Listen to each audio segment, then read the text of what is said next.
revealed over the weekend that he underwent knee surgery at Andrews Sports Medicine and Orthopedic Center in Birmingham, Alabama. Mahal, the former WWE champion, ruptured his patella tendon on June 15th at a WWE live event in Denver, Colorado. Should have went and got some medicinal after that. There's no word yet on when Mahal will be back in action. Not that he was really in action Take your time, to begin with. Just take your time. Just let it heal up. Let it heal up 150%. Come back even buddy. more ridiculously fucking pumped up than you were last time. Just take a lot of steroids. You'll be good. One thing that's not good. Japanese wrestling star Yoshiaki Yatsu had his right leg amputated. That's a fun name to say. With diabetes. Sorry about his leg.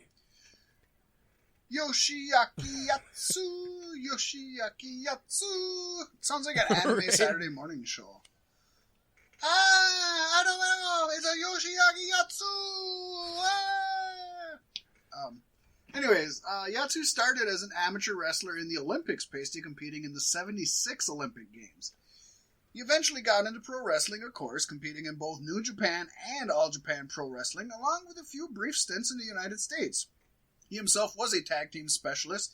Yatsu has won the NWA, NWA International, PWF World, All Japan Pro Wrestling, and IWA World Tag Team titles. All of those tag team titles. He also won the Super World of Sports Tag Team titles, along with the WCCW television title. One of his biggest moments, in the eyes of American fans at least, was wrestling the Gaijin Hulk Hogan for the then WWF title. He didn't win it, but it is a match that is fondly remembered. We hope the best for Yoshiaki Yatsu. Yoshiaki Yatsu! And, God, that should be his entrance music. Let's write him a song. We'll debut it here on Beef Sticks Podcast. But we do. I can't help but and you can just do the rumba to it, or the fucking conga line. Yoshi Yatsu Yaku. Yoshi Yaki Yatsu. I can't help but make comparisons to Kamala, who has also been battling with diabetes and has lost both legs, and has lost all ability to honestly make a living, which is sad. And this goes back to the whole retirement fund that we kind of talked about with Alberto El Patron, where there is no retirement fund, there is no health insurance, and everything that Kamala has gone through has been help from friends, families, and Kickstarters and internet fundraising and stuff like that, which is just sad and pathetic when you think of Kamala being a huge part of NWA, Smoky Mountain, WCW, WWF. He was in main events in all of those places.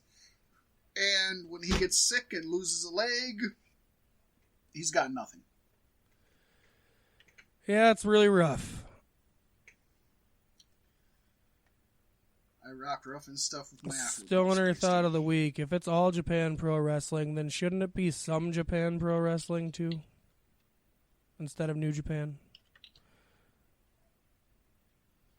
All Japan, Some Japan.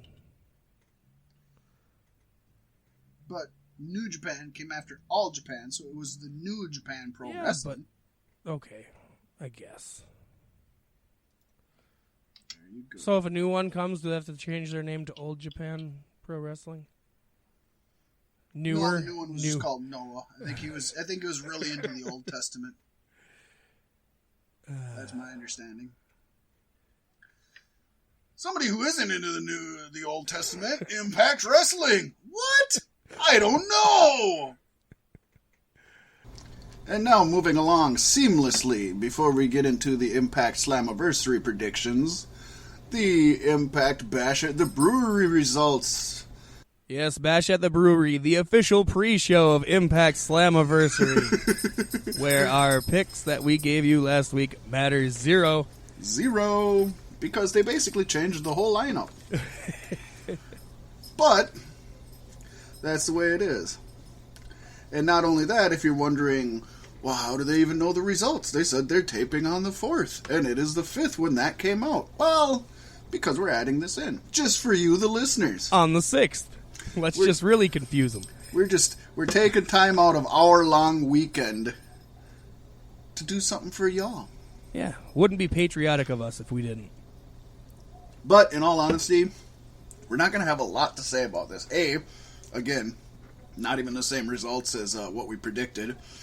And B, it's basically a glorified house show. It is on Fight TV for $10 if you want to go out and order it. If we we didn't fall under that category this time, folks. Not with Slammiversary coming up tomorrow or tonight. We don't. We one of the know two. that. Google tells me both. So I'll just keep my eyes peeled. Let's just get this on the way then, Pasty. It started out with the Radicals defeating Andy Dalton, Matthew Palmer, and Steve O'Reno. Andy Dalton. Is that Dalton Castle? That is not Dalton Castle. Damn it. I'm sorry. Neither Steve is Matthew O'Reno. Palmer. What a Perry. horrible name that is. That is bad. Steve O'Reno. And it's not even Steve-O from Jackass. It's just like, I don't know this guy, but it sounds like a very 80s gimmick. I'm Steve O'Reno. Steve O'Reno. The Steve-O-Matic is his finisher. Yep. So, good. I'm glad the Rascals won that one. I, of course, I'm not going to say who I'm picking for Slammiversary because we haven't recorded that yet. Or we have, but it hasn't aired yet while you're listening to this. So we know, you don't. I'm just not going to say anything. We've ripped a hole in the space-time continuum here, folks. Scary. Up next, we got my man Falaba defeating Anthony Andrews to retain his RCW Heavyweight Championship title. Funny enough, Fall on Balls is the exact same way I was born. Fall on Balls. I like that. Yes. Up next, we had a match that was supposed to be Jordan Grace versus Jessica Havoc. Su Yung ended up interfering in it, causing a disqualification. And as if Impact Wrestling has been watching WWE the last couple weeks, they said, fuck it, let's restart it as a tag match. Quick, get a commercial in. So that brought us to Rosemary and Jordan Grace defeating Su Yung and Jessica Havoc in what I assume was an awesome match. That's just four ladies I love to watch wrestle. Yeah, you gotta assume that would be a great one. God, I'd almost rather if Jordy and Grace was in the four-way at Slammiversary. Rather than Taya? Yes. But then the title's not on the line. Or are we just stripping it from Taya and just yeah, just whatever, vacate it quick. I love Jordan Grace. She is awesome. Yeah. She is a gorgeous woman. Oh my gosh. And a great worker. And an awesome worker. All four of these women are awesome workers. Talking about awesome workers, we also had Rich Swann, Willie Mack, and Tessa Blanchard defeat the boys of OVE, Ohio versus Everything. But very nice. The win actually came from Tessa Blanchard hitting the Magnum on Dave Chris and taking the pin. So, moving into her Slammiversary match coming up, she's got some momentum on her side. So, not to be that guy, but is this the new Titus Worldwide? I hope not. I mean, obviously they'll be better off. But yeah, Titus Worldwide was like a C gimmick, and these guys are all at least, well, I'd say Willie Mack is maybe a B player, but Rich Swann and Tessa Blanchard are A players in Impact. Yeah. So I'll give them that. But, maybe this is what Titus Worldwide could have been. If he wouldn't have tripped. Ruined it for everybody, Ted. Damn him and his low arches. Those long fucking legs. Spaghetti noodles. Then we had a three-way, Michael Elgin taking on Moose and Eddie Edwards, where Michael Elgin won. They're really pushing the old Elgie boy.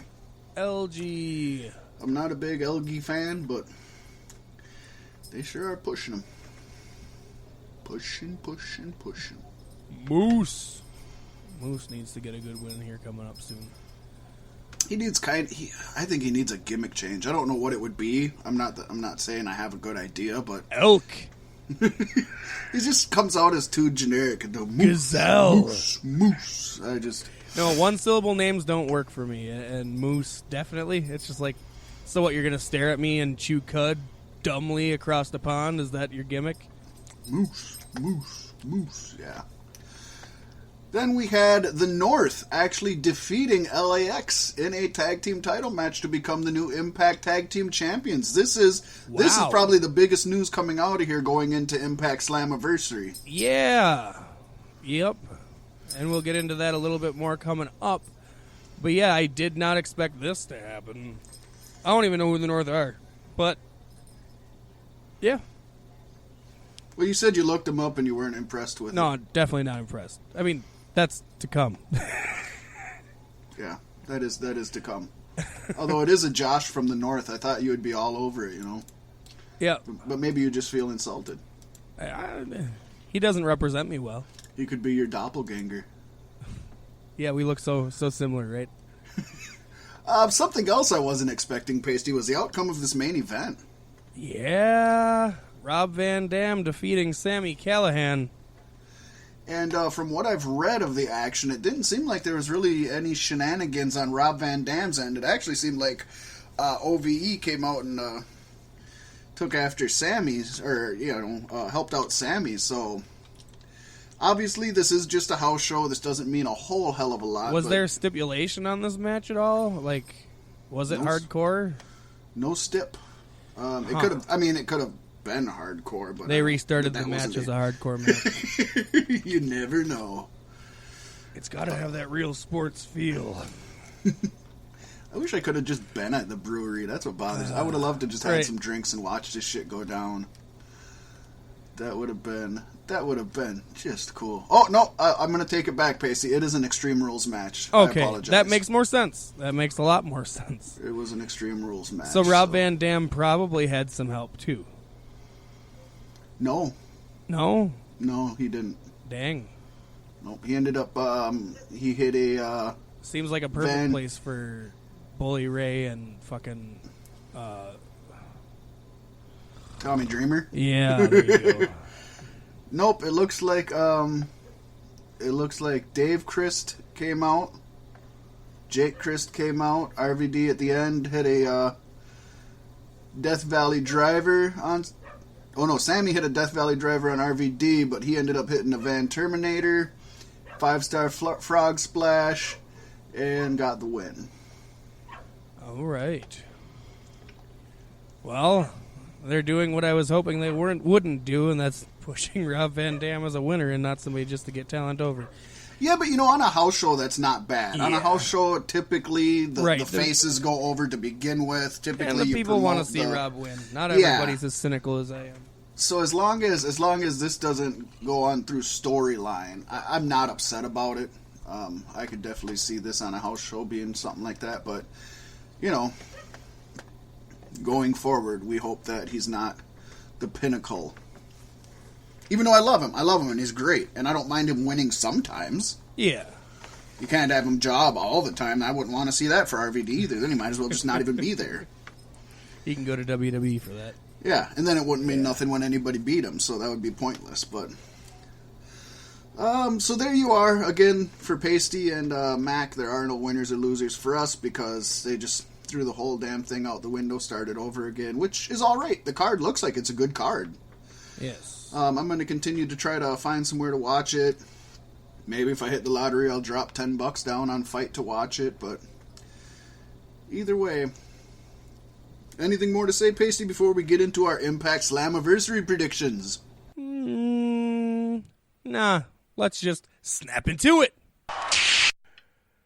Oh, boy. Yeah, I guess Sami Callihan versus Tessa Blanchard was pretty Old Testament. That's pretty Old Testament shit right there. Pasty, it has been 17 years since TNA/Impact Wrestling debuted. That's crazy.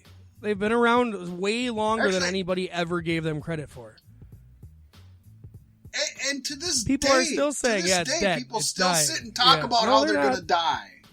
And it's like, no, these fuckers aren't going anywhere. They're like herpes. Whether you like them or not, brought over Vince's genetics and injected it into the company. And so, yeah, we're stuck with it forever, for better or worse.